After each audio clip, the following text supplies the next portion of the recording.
شیطان یو ځل ځان دی الکانو ته خر کړو چې ځان په خر کړو نو د الکان په سورېده چې سورېده په زینو د نور الکانو وی چې الکه داس چلو کې دا د خشمو په ځای کې یو باڼه سورو منډي چې سالکان پاغه سوار شو چې دا چلی ورته راو کو شیطان بیا ځان شیطان کوي دا زمانم زیات دي او شیطان په چټای دی غریب چرته پروت دی پارام پروت دی دمر اولاد مونږ پیدا کړیو د مولا په شکل کې پیدا کړیو د پیر په شکل کې پیدا کړیو د میا په شکل کې پیدا کړیو د شیخ په شکل کې پیدا کړیو د حکومت په شکل کې پیدا کړیو دمر اولاد پیدا کړیو چې هغه غریب ته ضرورت هم نشته شیطان ویلی موسی علیہ السلام ته چې صاحب قرآن خلق کوي او نامه زما بدنامي چې دا شیطانت شیطان کړي موسی علیہ السلام ورته وی چې ته یو ورځ راشه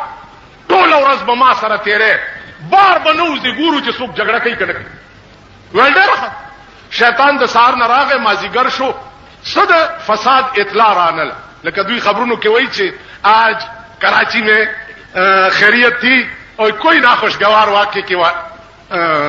خبر نہیں آئی التفنزل لسمڑی نو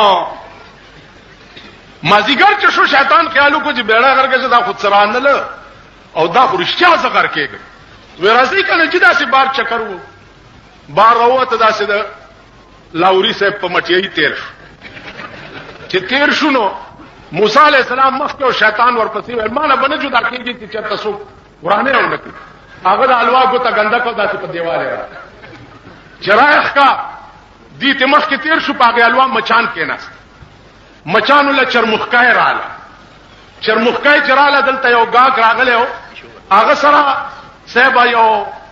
سپیو او د دکاندار پیشو ساتلې واګه په چرمخکای ورکو ا د گاګ سپی په پیشو ورکو چې پیشو زخمی کړه دکاندار ورته بیړه د پالو اغستو غرکشا زما پیشو یې مړ کړه ستاسپی دکاندار او سړی لاندې وته شیطان وی موسی علیہ السلام ته ویډیو دې کتل